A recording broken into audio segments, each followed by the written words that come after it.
항상 찬송합니다.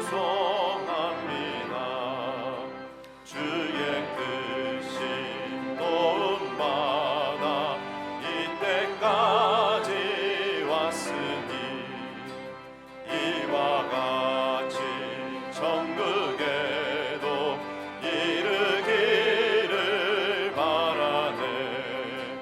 하나님의 품을 떠나 죄에 빠진 우리를 예수 구원하시려고 보혈 흘려주셨네.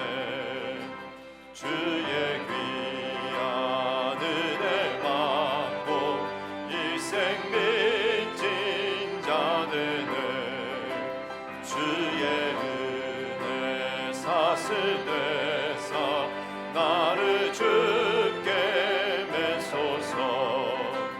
우리 마음은 연약하여 범죄하기 쉬우니 하나님이 받으시고 천국이 늦지소서.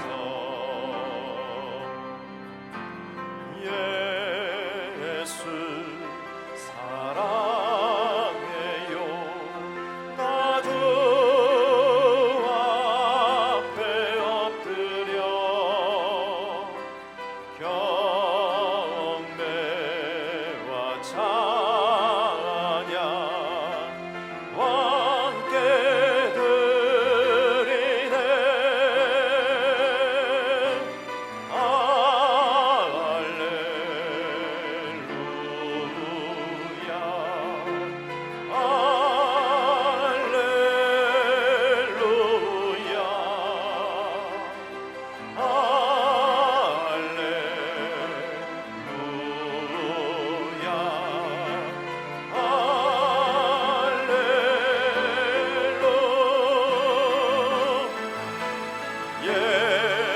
예수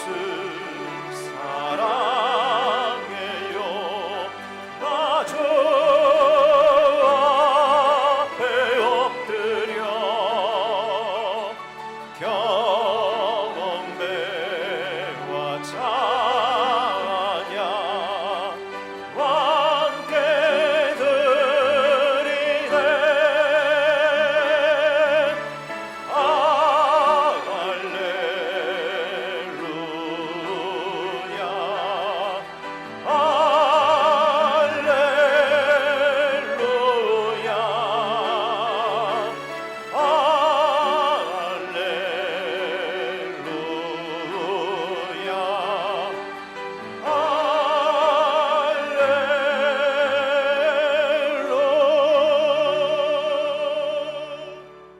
우리가 아직 죄인 되어 있을 때 우리를 먼저 사랑해 주시고 십자가를 통해 저희 죄를 씻어 주시어 저희가 하나님 앞에 나올 수 있게 해주신 주님 감사합니다. 주님이 주신 은혜와 사랑으로 오늘도 주님이 전에 나와서 하나님께 경배와 찬양을 올리며 예배할 수 있게 하여 주신 모든 하나님의 은혜에 다시 한번 감사드립니다. 지난 한 주간 세상 속에서 알게 또 모르게 지었던 저희 모든 죄를 용서하여 주시고 상한 심령이 되어 나온 모든 자들에게 주님께서 친히 어루만져 주셔 이곳에 나온 모든 성도님들이 하나님께 올리는 예배에 합당한 자가 되게 하여 주시옵소서. 2022년 특별 새벽 축제를 허락하시어 지난 한 주간 저희에게 부어주신 은혜에 감사를 드립니다. 이 새벽 제단을 통해서 성령이 주시는 강력한 임팩트를 저희 성도 모든 분들이 경험하는 그런 시간이 될 수 있도록 주님 간절히 기도합니다. 코로나로 인하여 눌려져 있던 저희 심령이 성령의 능력으로 회복되고 또 부흥하며 또 포스트 코로나를 맞는 이 시대를 기도로서 준비할 수 있는 그런 시간이 저희 모두에게 되도록 하여 주시옵소서. 이 귀한 새벽 제단에 교회의 모든 성도님들뿐만 아니라 우리의 자녀들과 이웃들과 더 많은 영혼들이 참석할 수 있기를 간절히 기도합니다. 새벽 제단을 준비하시는 모든 리더자분들과 찬양팀, 주차봉사, 간식 도네이션 등 준비하시는 모든 손길을 기억해 주시고 영육간에 더 강건하게 하시어 새벽 주차가 마치는 그날까지 주님께서 함께하여 주시옵소서. 이번 추수감사절을 맞이하여 11월 19일 멕시코와 프레즈노로 몽족을 위하여 단기 선교를 떠나는 선교팀을 위하여 기도하기 원합니다. 멕시코에서 선교하시는 홍노경 선교사님과 몽족을 위하여 선교하시는 황인주 선교사님을 위하여 특별히 기도하길 원합니다. 아직까지 코로나로 인하여 선교의 문이 모두 활짝 열리지 않은 상황으로 인하여 개인적으로 사역적으로 여러 가지 힘든 상황이 있습니다. 주님, 두 선교사님들이 하시는 모든 사역에 있어서 언제나 주님께서 인도하여 주시고 모든 과정에 개입하시어 어떠한 상황이라도 주님께 전적으로 의지하여 나가실 수 있는 담대한 믿음과 충만한 능력을 허락하여 주시길 간절히 기도합니다. 모 교회인 저희 성도분들이 더 많이 참여하길 원합니다. 성령님, 저희 심령 안에 선교를 위한 간절한 소망이 일어날 수 있게 도와주시고 직접 참여하거나 혹은 기도와 물질로서 주님께서 저에게 명령하신 선교의 소명을 잘 감당하는 저희 모든 새누리교회 성도가 될 수 있도록 도와주시옵소서. 이 시간 말씀을 증거하실 박상근 목사님을 위해 기도합니다. 늘 성령으로 충만하게 하시오 영육간에 더 강건하게 해주시고 목사님을 통하여 전해지는 그 말씀에 갑절의 능력을 허락하여 주셔서 이 시간 예배를 통하여 주님과 만나는 또 회복되는 그런 시간이 될 수 있도록 도와주시옵소서. 특히 남은 특별 새벽 축제를 준비하시고 인도하시는 모든 과정에 성령님께서 늘 함께 하시어 충만함으로 준비할 수 있도록 도와주시옵소서. 오늘 예배의 시종을 주님께 의탁하며 우리를 능력으로 채우시는 살아계신 예수님의 이름으로 간절히 기도하였습니다. 아멘.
월시카에서 찬양으로 영광 올려 주시겠습니다.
하나님 말씀 사무엘상 4장 1절에서 11절까지는 말씀을 다 함께 찾겠습니다.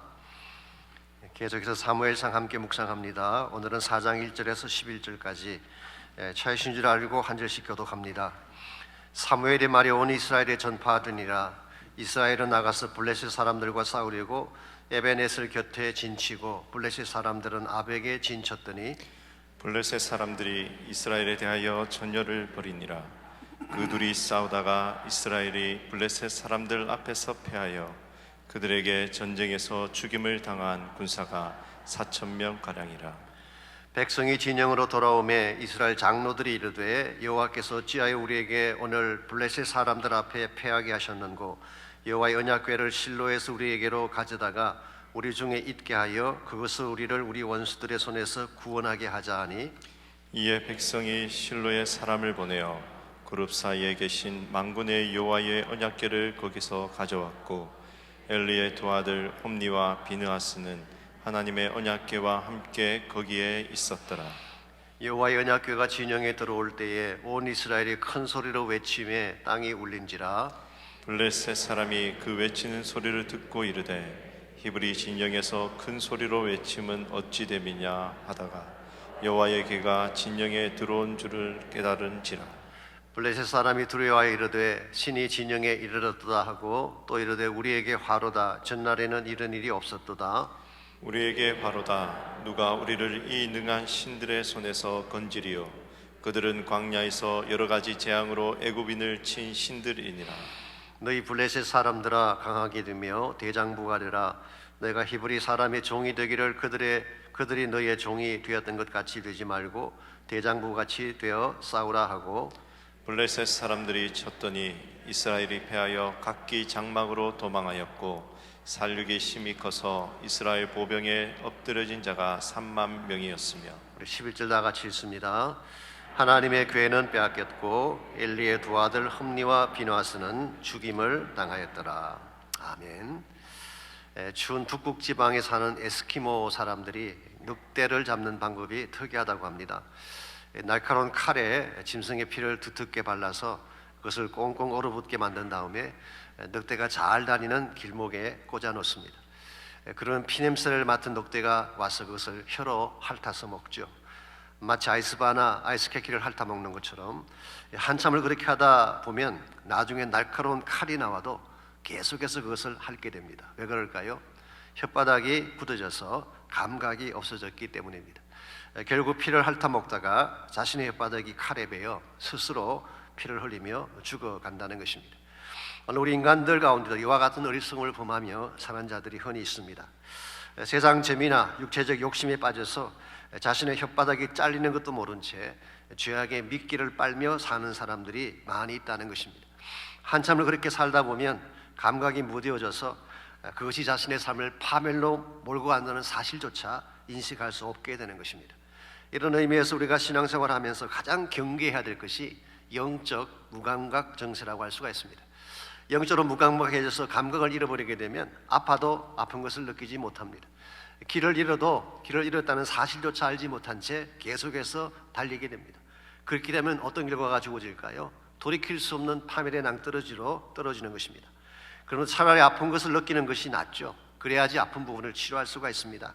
차라리 길을 잃었다고 외치는 것이 낫습니다. 그래야지 바른 안내자를 만날 수 있지 않겠습니까? 근데 만약 아파도 아픈 것을 모르고 길을 잃고 상실한데도 그것을 인식하지 못한다면 심각한 위기가 아닐 수가 없습니다.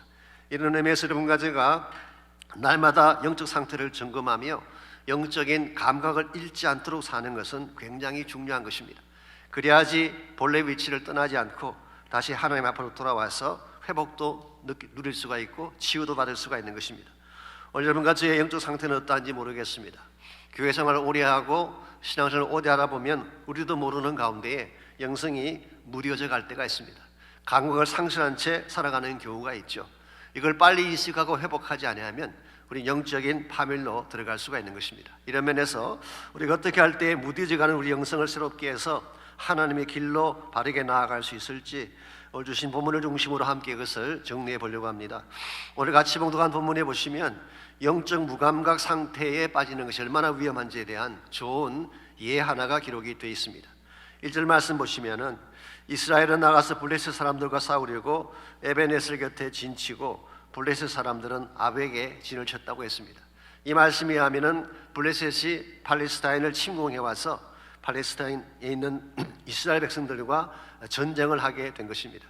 이 블레셋 민족이라고 하는 것은 원래 에게해 주변에 살고 있던 해양 민족이었습니다. 그랬는데 헬라 본토인들에게 쫓겨나서 이집트로 내려갔다가 당시 애굽 왕이었던 램지스 3세에 의해서 쫓겨나게 됩니다. 그 결과 가나안 땅 지중해 연안에 와서 정착을 해서 살게 됐습니다. 그래서 이스라엘 백성이 출애굽할 당시에 이미 그들은 그곳에 살고 있었죠. 그 이후로 계속 가나안에 있는 이스라엘을 공격하고 괴롭힌 추적이 블레셋이었습니다.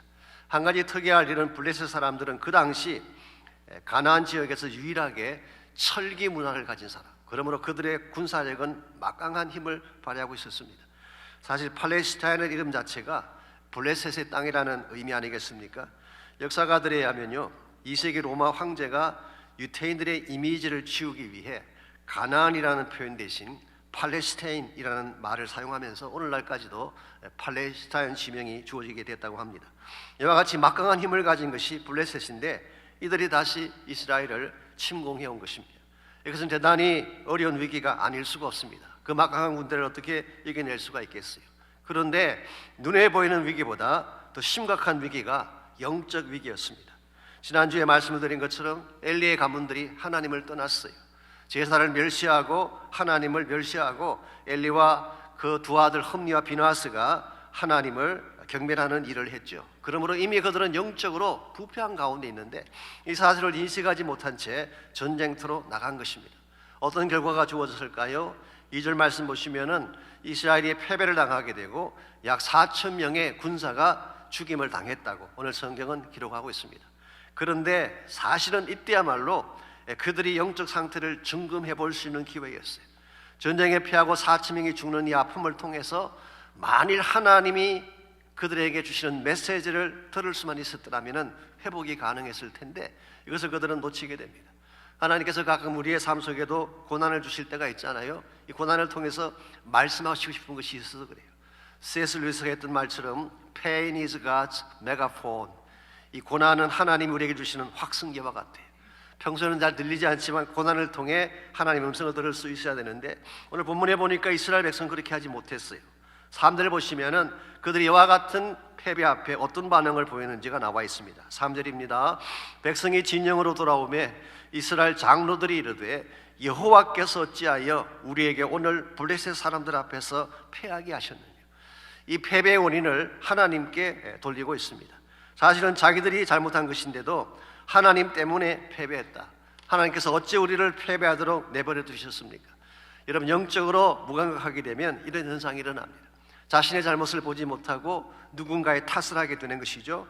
이와 같이 잘못된 판단을 했기 때문에 해결책도 잘못된 해결책을 내놓게 됩니다.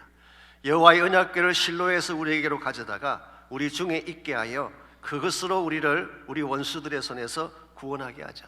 이 언약궤라고 하는 것은 법궤라고 부르기도 하죠. 이것은 실로의 성소 안에 있는 거룩한 성물입니다. 이것은 전쟁터로 가져갈 물건이 아니었어요. 그런데 이 언약궤를 자기들의 전쟁을 위해 사용하겠다고 하는 것입니다.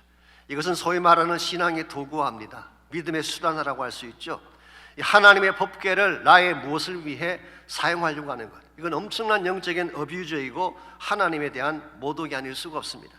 아니나 다를까 이와 같이 한 결과 그들이 어떤 열매를 보게 되나요? 10절과 11절 말씀 보시게 되면요, 언약궤는 빼앗기게 되고 엘리의 두 아들 흠니와 비느하스는 전사하게 되고 이스라엘 군사는 3만 명이나 죽임을 당하는 재앙 수준의 패배를 경험하게 됩니다.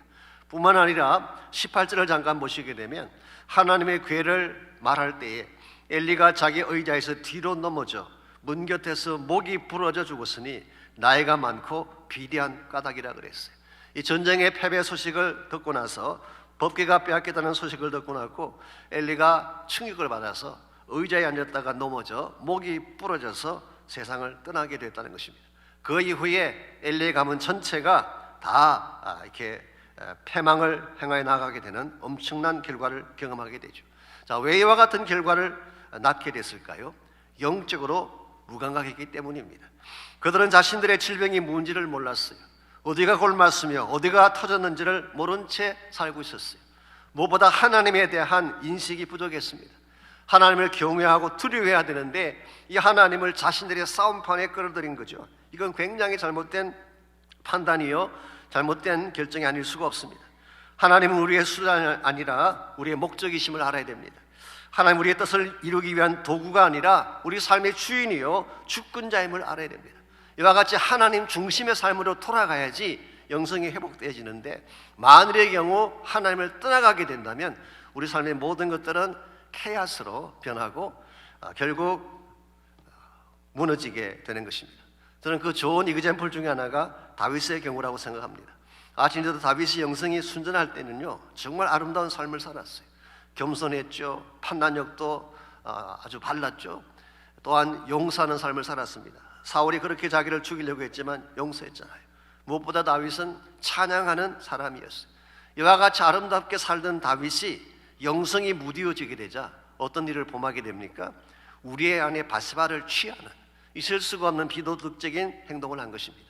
그때 나단 선지자가 찾아와서 이 다윗을 책망하기 위해 비유의 말씀을 전하게 되죠. 한 성에 두 사람이 살았는데 한 사람은 부자고 한 사람은 가난했습니다. 부자는 자기 집에 양과 소가 심이 많았는데 가난한 집에는 딱 하나, 암양 새끼 하나밖에 없었습니다. 이 암양 새끼와 함께 먹고 눕고 자며 가족같이 그렇게 암양 새끼를 사랑했는데 부잣집에 어느 날 한 행인이 찾아왔어요. 그때 이 부자가 자기 집에 있는 양을 잡지 않고 가난한 사람이 그렇게 아끼는 양을 빼앗아서 잡았습니다. 이 말을 듣고 다윗이 어떤 반응을 보였나요?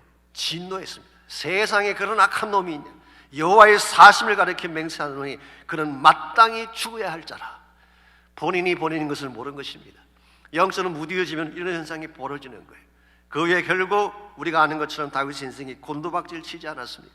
가정에 피바람이 불기 시작하고 압살롬의 반란 때문에 그가 쫓겨날 때 성경에 보게 되면 감람산을 올라갈 때에 머리를 가리우고 울며 맨발로 갔다는 기록이 나옵니다. 비참한 결말을 가진 것입니다. 그러므로 오늘 우리의 영성이 맑아야 됩니다. 내가 아무리 권세가 있고 돈이 있어도 영성이 맑지 아니하면 패망하게 되는 것입니다.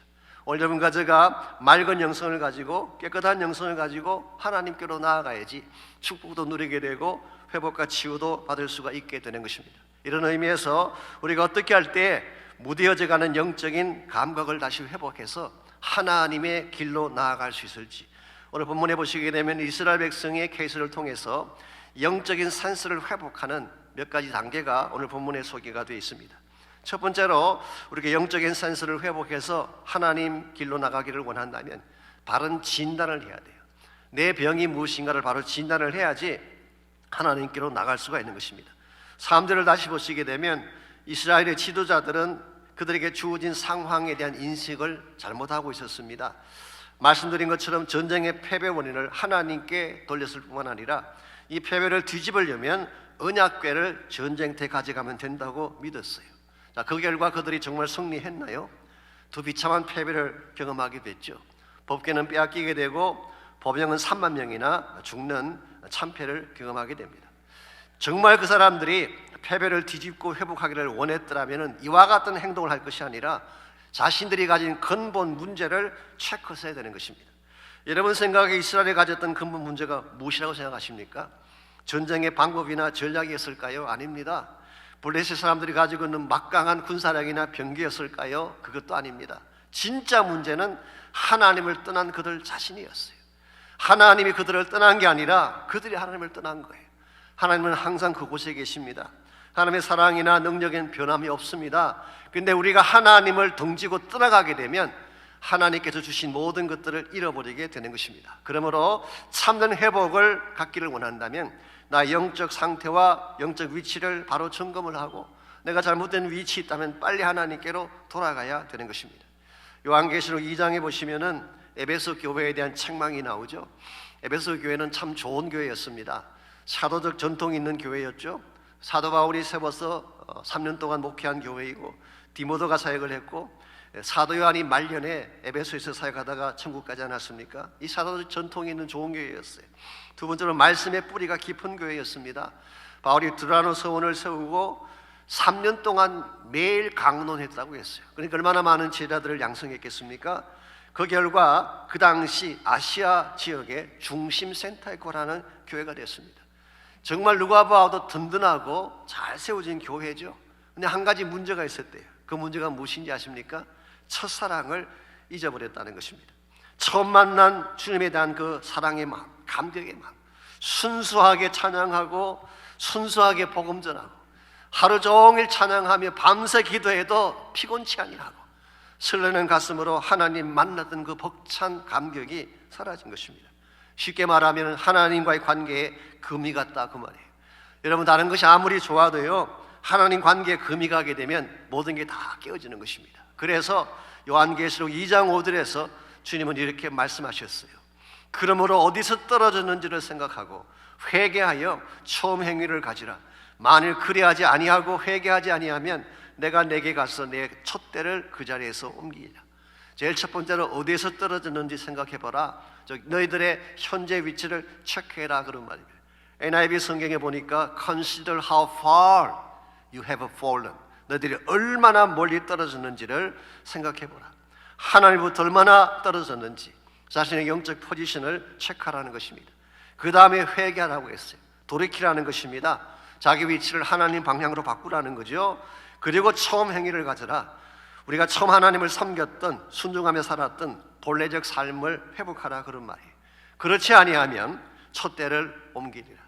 영광의 촛대에 생명의 빛을 끄지게 하겠다, 그런 말이에요. 그러므로 우리가 진실로 실패와 회개, 파멸로부터 돌이키기를 원한다면 빨리 나의 위치를 발견해서 하나님께서 부르시는 본래적 위치로 나가야 되는 것입니다. 여러분과 제가 나의 위치를 점검하지 않으면 내 자신이 얼마나 힘든 가운데 있는지를 알 수가 없습니다. 주를 멀리 떠나 있으면서도 깨닫지 못하고 상해 있으면서도 상한 사실을 모른다면 어떻게 회복을 할 수가 있겠어요? 오늘 나의 위치, 영적인 위치를 확인하는 것은 회복으로 나아가는 제일 중요한 첫 번째 단계입니다. 언젠가 그레그 로리 목사님이 설교 중에 이런 조크하는 걸 제가 들은 적이 있습니다. 물론 오래전 케이스이긴 하지만요. 한 번은 이 지역에 은행장 되시는 분이 보트를 몰고 바다로 나가셨대요. 근데 갑자기 풍랑이 일어나면서 배가 침몰할 상황이 됐습니다. 급하게 9/11에 전화를 했어요. 그랬더니 9/11에서 Tell me your present position. 당신의 현재 위치를 말해 주십시오. 그때 은행장이 뭐라고 말했는지 아십니까?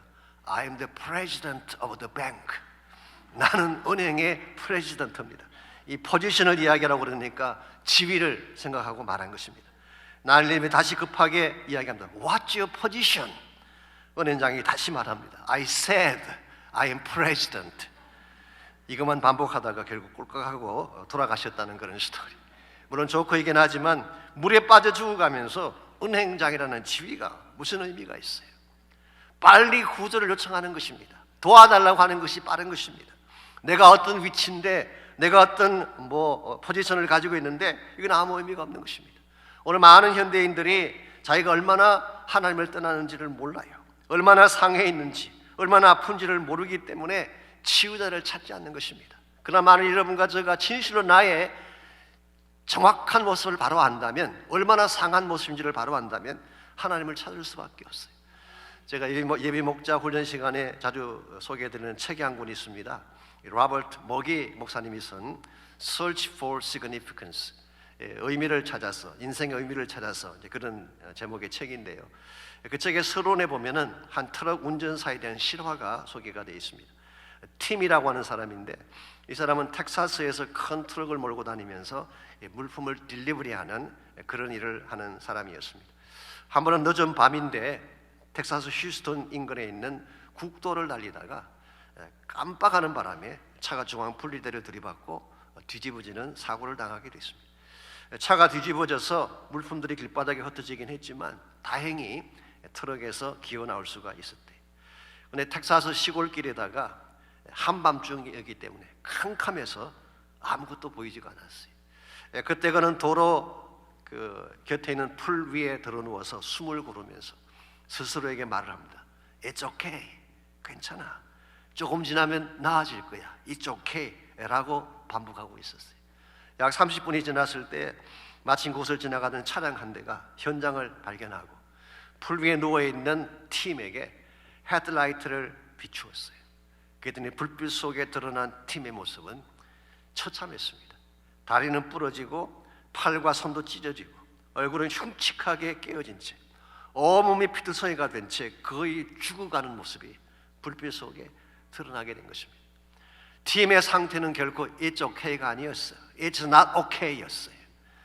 그냥 피투성이가 된 상태에서 계속 있는다면 죽을 수밖에 없는데 어둠 속에 있기 때문에 자신의 실체를 못 본 것입니다.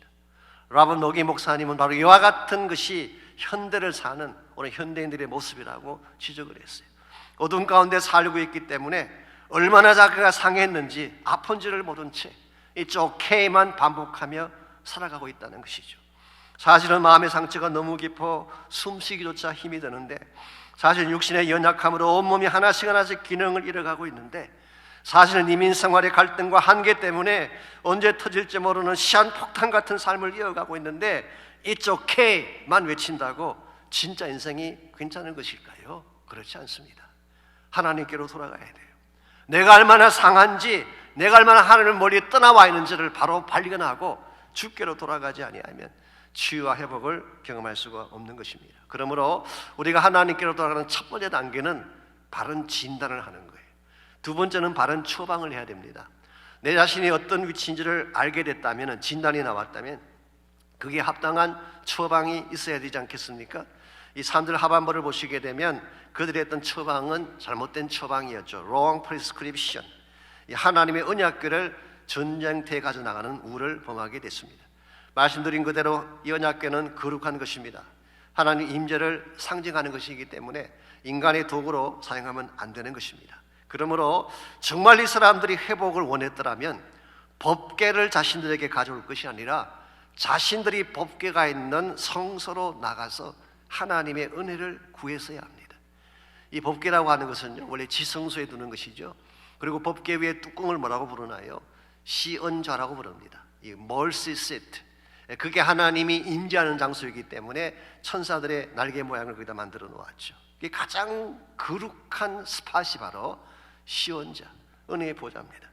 정말 이스라엘 백성들이 회복을 원했더라면 법궤를 가져올 것이 아니라 자기들이 법궤 앞으로 나가서 은혜의 보좌 앞에 엎드려 기도해서 하나님을 찾았을 때에 긍휼도 베풀어 주시고 때를 따라 돕는 은혜도 얻게 되는데, 이 사실을 선택하지 않고 인간적인 방법으로 문제를 풀리고 있기 때문에 오히려 더 참담한 패배를 경험한 것입니다. 근데 여러분께서 오늘 본문을 자세히 보시면요, 사실은 이와 같은 일이 벌어지기 전에 하나님께서 온 이스라엘 백성에게 먼저 처방을 주셨어요. 처방전을 주셨어요. 그게 뭔지 아십니까? 하나님 말씀이에요. 하나님 말씀. 1절 초반부를 다시 보십시오. 사무엘의 말이 온 이스라엘에 전파되니라. 즉 하나님이 사무엘에게 주신 말씀이 이미 온 이스라엘 백성들에게 선포되었다는 것입니다. 지금 이와 같은 참패를 경험하기 전에, 이와 같은 어려움 가운데 처하기 전에 이미 하나님은 이렇게 하면 살 수 있다는 처방전을 주신 거예요. 실제로 조금 앞으로 가셔서 우리 3장 19절에서 21절까지를 보실까요? 사무엘이 자라매 여호와께서 그와 함께 계셔서 그의 말이 하나도 땅에 떨어지지 않게 하시니 다안에서 브엘세바까지 온 이스라엘이 사무엘은 여호와의 사자로 세우심 입은 줄을 알았더라. 하나님께서 사무엘을 부르신 후에 그에게 말씀을 주셨어요. 근데 그 말씀이 한 개도 땅에 떨어지지 않았대요. 다 성취가 되고 구원의 것이다는 말씀이죠. 뿐만 아니라 다안에서 브엘세바까지, 이게 온 이스라엘 지경 전체를 말하는 것입니다. 그 땅에 사는 모든 이스라엘 백성이 하나님이 사무엘을 선지자로 세우신 사실을 다 알게 됐다. 이게 사실은 officially 사무엘이 이스라엘의 선지자가 된 사실을 선포한 것입니다. 그리고 나서 21절에서 여호와께서 실로에서 다시 나타나시되 여호와께서 실로에서 여호와의 말씀으로 사무엘에게 자기를 나타내시니라. 끊어졌던 하나님의 말씀을, 지금까지 다가오지 않던 하나님의 계시의 말씀을 이제 사무엘에게 다시 주신 거예요. 그리고 이 사무엘의 말이 온 이스라엘에 전파되었다는 것입니다. 그러므로 사실은 어떤 해퍼닝이 벌어지기 전에, 이와 같은 참담한 실패가 주어지기 전에 하나님은 이미 어떻게 하면 바르게 살 수 있는지에 대한 처방전을 말씀을 통해 주신 것입니다. 만일의 경우 이스라엘의 장로들이 이 말씀을 듣고 이것을 기준 삼았더라면 언약궤를 들고 나오는 이런 스피드한 일은 하지 않았을 것입니다. 오늘까지의 삶도 마찬가지입니다. 무슨 일을 당하든지 말씀 따라 살아야지. 내 마음대로 살면 망하는 것입니다. 말씀 안에 하나님의 해법이 있어요. 말씀 안에 하나님의 지혜가 있습니다. 말씀 자체가 능력이고 치유의 파워예요. 그러므로 아무리 힘들어도 말씀의 처방전을 가지고 말씀 따라 살아갈 때에 우리 인생의 바른 궤도를 향해 가게 되고 하나님 기뻐하는 방향으로 설 수가 있는 것입니다. 아이러니하게도요, 일반적으로 사람들이 세상 정보는 다 잘 믿어요. 신문에 나오는 정보들 다 잘 믿으세요. 과학적인 정보에 대해서는 진짜 신앙적으로 믿는 사람들이 많아요. 다 진리라고 믿고 있어요. 근데 정말 그런 정보들이 진리일까요? 모르긴 하지만 저는 뉴스에 나오는 것 중에 상당의 내용들이 페이크 뉴스, 가짜 뉴스가 참 많습니다. 한국도 마찬가지, 미국도 마찬가지예요. 페이크 뉴스가 절반 이상이에요. 믿을 수 없습니다. 과학적인 정보라고 다 정확할까요? 실제는 그렇지 않습니다. 미국의 방송 사역 중에 Back to the Bible이라고 하는 유명한 방송 사역이 있습니다. 미국 내 수백 개의 스테이션이 있고 전 세계 26개원으로 방송이 진행되고 있다고 하니까 엄청난 것이죠. 이 사역의 총재를 맡고 있는 분이 우드로 크롤이라고 하는 목사님인데요. 이분이 한 번은 이런 질문을 던진 적이 있습니다. 나침판만 가지면 정확하게 북극으로 갈 수 있을까라는 질문을 던졌어요. 나침반만 가지면 정확하게 북쪽에 도착할 수 있을까요? 실제는 그렇지 않대요. 나침반만 갖고 북쪽으로 따라가면요, 실제는 정북에서 600마일 떨어진 지점에 도착했는데요. 이유가 뭔지 아십니까? 첫째는 지구가 기울어져 있기 때문에, 두 번째는 수많은 자장과 웨이브의 영향 때문에 정확한 곳으로 가게 할 수가 없대요. 우리 생각에는 100% 정확한 것 같지만 이 과학도 실제로는 다 정확하지 않습니다. 예기치 않은 많은 팩트들과 문제들이 있는 것입니다. 그러므로 정말 여러분과 제가 인생의 바른 길을 찾고 정확한 지점으로 가기를 원한다면 세상 나침판이 아니라 하나님의 나침판인 말씀 따라 살아야 될 줄 믿습니다. 그래야지 바른 길로 가는 거예요. 그때 우리가 참된 능력을 갖게 되는 것입니다. 그러므로 시간이 힘들고 우리 삶의 현실이 어두울수록 여러분 매일 아침마다 말씀의 거울 앞에 서셔서 여러분 자신을 보시기 바랍니다. 그리고 말씀이 처방하는 대로 여러분의 인생을 진행하셔서 여러분 모두가 힘들지만 바른 길로 가고 승리자로 살 수 있기를 바랍니다. 이와 같이 우리가 영적인 센스를 회복해서 하나님의 길로 나가려면 1차적으로는 바른 진단을 해야 되죠. 내가 어디까지 와 있나, 내가 어떤 상태인가를 진단해야 됩니다. 두 번째는 말씀을 통해 바른 처방을 받아야 되는 것입니다. 세 번째로 바른 각성이 필요합니다. 여기서 말하는 각성은 영적인 대각성, Great Awakening을 말하는 것입니다. 그래야지 진정한 차원의 부흥을 체험할 수가 있습니다. 물론 개인적인 차원의 회원도 중요합니다. 개인적으로 말씀 받고 기도하는 것도 대단히 중요한 사역이긴 하지만 이것을 한 단계 넓혀서 온 백성이, 온 공동체가 함께 기도하는 가운데에 진정한 차원의 부흥을 일으키고 회복을 일으키는 것은 더 중요한 것입니다. 그래서 하나님의 나라가 이루기를 원하고 이 시대가 변하기를 원한다면 함께 모여 각성하는 운동이 필요합니다.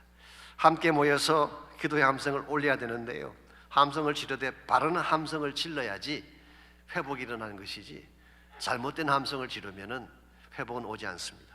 여러분 5절 말씀을 잠깐 보실까요? 여기 보게 되면 이스라엘 백성들이 함성을 질렀어요. 환호를 쳤어요. 그런데 잘못된 환호를 질렀습니다. 5절입니다. 여호와의 언약궤가 진영에 들어올 때에 온 이스라엘이 큰 소리로 외치며 땅이 울렸다고 했어요. 이게 큰 소리로 외쳤다 이 말이 큰 함성을 질렀다라는 거예요. 아마도 박수를 치며 환호를 보낸 것 같습니다. 얼마나 그 소리가 컸는지 땅이 진동할 정도로. 그러나 사랑하는 성도 여러분, 이것은 성령 임팩트가 아닙니다.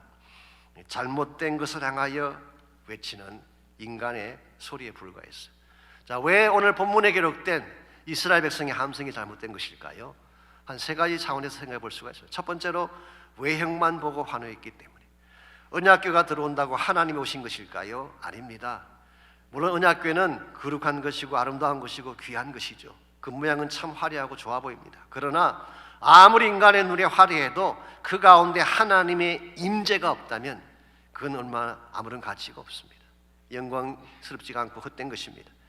사실 오늘 현대교회가 외형적인 것에 박수를 보낼 때가 참 많습니다. 화려한 뮤직, 기가 막힌 프로그램들, 대형 콘서트를 방불케 하는 찬양 집회, 그게 모이는 수많은 관중들을 향하여 환호를 보내고 있잖아요. 이걸 부흥이라고 생각할 때가 많죠. 물론 그렇게 되기를 바랍니다만은 그것만 가지고 부흥을 이야기할 수 없어. 거기에 하나님의 임재가 있는지를 확인해야 됩니다. 이 외형만 보고 환호하는 것은 위험해요. 두 번째는 거짓된 확신에 근거한 환호였기 때문에 false security. 이것만 가지면 다 됐다고 하는, 이 법계만 가져오면 성리한다고 하는, 이건 사실은 정확한 확신이 아니고 false security, 잘못된 확신이었어요. 이건 위험한 것입니다. 무엇보다 세 번째로 참된 회개와 자복이 없었기 때문에 지금 그들 속에는 죄가 들끓고 있는데, 그들 속에는 하나님에 대한 불신과 우상이 가득 차 있는데 환호만 지르면 부흥이 오는 것일까요? 그렇지 않습니다. 이와 같은 것은 영적 각성이라고 할 수가 없는 것입니다. 그래서 결국 이들은 참패하고 비참하게 결말을 가진 것입니다. 그런데 똑같은 집회지만 진정한 차원의 부흥을 가져오게 했던 또 하나의 집회가 사무엘서에 소개되어 있어요. 나중에 다시 다룰 기회가 있을 것입니다만 7장에 가보시게 되면 사무엘이 주도했던 미스바의 집회가 7장에 나옵니다. 근데 그때도 블레셋이 공격해 왔을 때 그때도 민족적인 위기 가운데 어렵고 힘들 때였습니다. 그런데 사무엘은 대처를 다르게 했어요.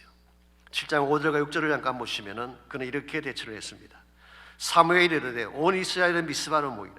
내가 너희를 위하여 여호와께 기도하리라 하며 그들이 미스바에 모여 물을 길어 여호와 앞에 붓고 그날 종일 금식하고 거기에 이르되 우리가 여호와께 범죄하였나이다.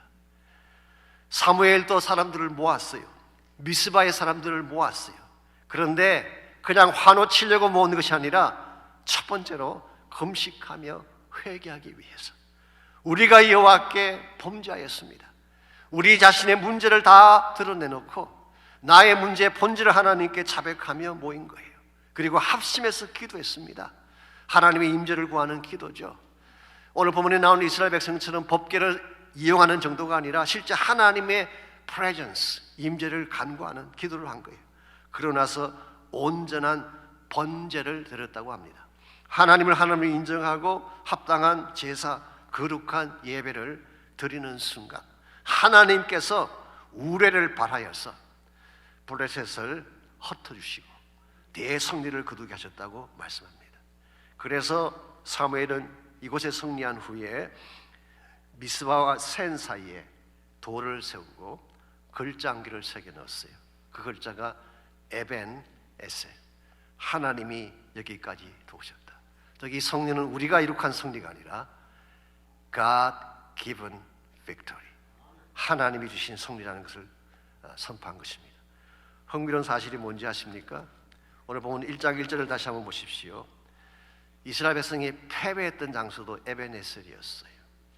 우리는 1절에 나오는 이 에벤에셀은 우리 7장에 나오는 에벤에셀과 동일한 지역은 아닐 가능성이 많습니다. 왜냐하니까 오늘 4장 1절에 나오는 에벤에셀은 샤론 평원에 있는 아벡 옆에 있는 에벤에셀이기 때문에 anyway, 장소는 다르지만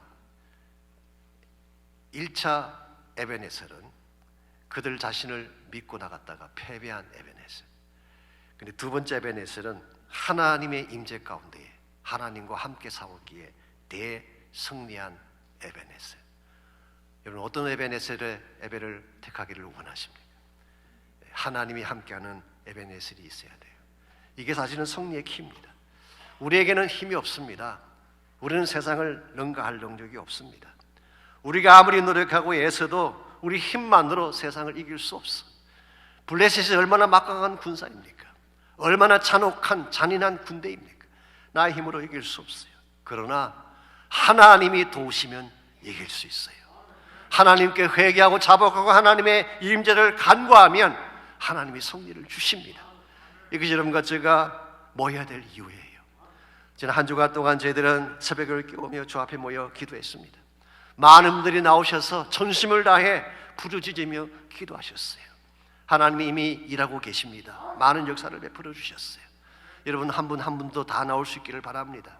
혹시 어저께 못 나오셨지라도 이번 주보다도 꼭 나오셔서 함께 기도하는 시간이 있기를 바랍니다. 기도할 때에 하나님이 승리를 주세요. 기도할 때에 여리고가 무너지게 하십니다. 기도할 때 하나님이 우리 심령 속에 있는 골마 터진 상처들을 치유해 주시고 다시 회복을 부어 주시는 것입니다. 우리가 사는 시대는 참으로 어두운 시대입니다. 아파하는 자녀들이 너무 많아요. 여러분 가정에 담아 있을지 모르겠어요. 좌들 안에 낙심하는 젊은 사람들이 너무나 많습니다. 심령이 상한 채 신음하며 고통하는 사람들이 너무나 많아요.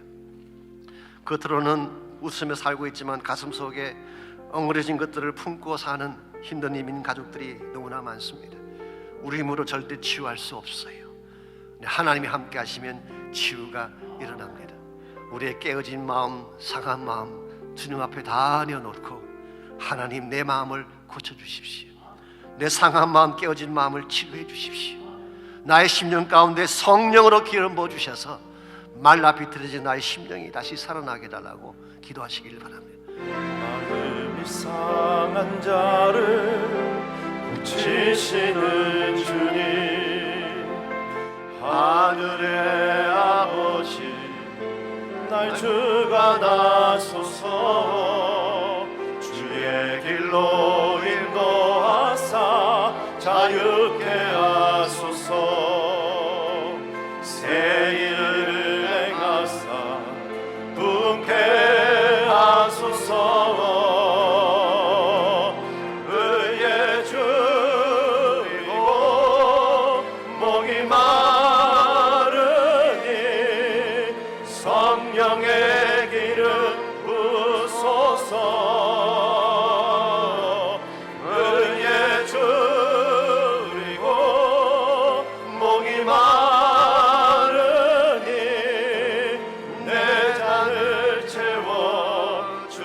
다시 한번 고백합니다. 의에 줄이고 의에 줄이고 목이 마르니 성령의 기름 부소서. 의에 줄이고 목이 마르니 내 잔을 채워 주소서. 우리 다 일어나서 찬양합니다. 성령으로 성령으로 채우사 주보게 하소서.